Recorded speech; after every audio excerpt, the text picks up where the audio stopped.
شیخ صاحب آج آپ کی خدمات میں سماعت ہوئی، عبوری ضمانت کی توثیق کب تک ہوئی ہے اور کیا تیاری ہے؟ دیکھیں جی، تیاری تو ہماری بڑے دنوں سے کیس کی ہمیں ضمنیوں میں ڈالا گیا، 19 کیسز ہیں اور 19 کیسز میں ہمارے سردار رازق صاحب لاہور میں اپیئر ہوئے ہیں، لاہور ہائی کورٹ میں. ہم نے جناب اکرم صاحب سے، قابل احترام جج صاحب سے درخواست کی اور انہوں نے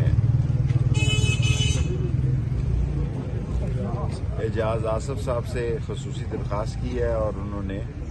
ہمیں 15 تاریخ 3 دن دے دیے اور اب یہ سماعت جو ہے منڈے کے دن صبح 9 بجے. سیاسی منظرنامے کے حوالے سے سیاسی منظرنامہ میری تو سمجھ سے پاکستان کی سیاست پہلی دفعہ میری سمجھ سے باہر ہے اور میرا خیال ہے یہ 3 دن بڑے اہم ہیں. 13 تاریخ تک